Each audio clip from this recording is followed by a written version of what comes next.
கிறிஸ்துக்குள் அன்பார்ந்த சகோதர சகோதரிகளே, இந்த நாளிலே வேதம் சொல்லுகிறது, நாட்கள் பொல்லாதவனபடியால் காலத்தை பிரயோஜனப்படுத்திக் கொள்ளுங்கள்.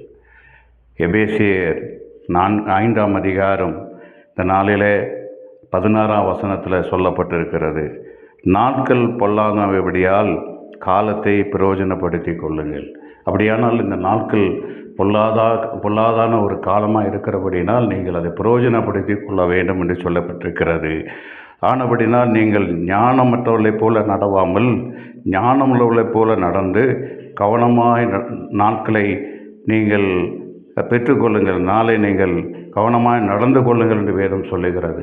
அப்படியானால் ஞானமற்றவர்களைப் போல் நாம் இல்லாதபடி ஞானமாக இருந்து இந்த காலத்துக்கு ஏற்ற வண்ணமாக நீங்கள் நடந்து கொள்ள வேண்டும் என்று வேதம் சொல்லுகிறது. அப்படியானால் ஞானமற்ற இந்த காலத்தில் நீங்கள் ஞானமாய் நடக்க வேண்டும். வேதத்தின்படி பார்க்கும் பொழுது ஞானத்தை குறித்து வேதம் சொல்லுகிறது. ஞானமுள்ள ஒரு மனுஷனுடைய வாழ்க்கை அவனுடைய வீட்டை கட்டுவதற்கு ஒப்பாக இருக்கிறது. வேதத்தில் வாசிக்கிறோம், ஞானமுள்ளவன் தன் வார்த்தையின்படி தன் வீட்டை கட்டுகிறான்.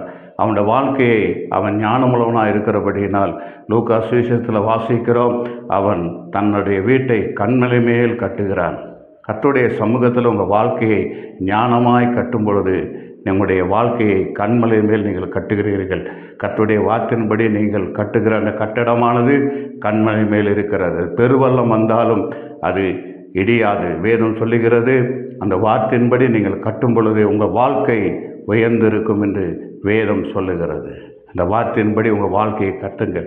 வேதம் சொல்லுகிறது, நீங்கள் கண்மலை மேல் அஸ்திபாரம் படும் பொழுது அந்த வீடு சேதமடையாது. உங்கள் வாழ்க்கையில் ஞானத்தின் மூலமாக நீங்கள் கற்றுக்கொள்ள வேண்டிய விஷயம் நீதிமொழியின் புஸ்தகம் 4ஆம் அதிகாரம் 5ஆம் வசனம் சொல்லுகிறது, எதை சம்பாதித்தாலும் ஞானத்தை சம்பாதி, எதை சம்பாதித்தாலும் புத்தியை சம்பாதி.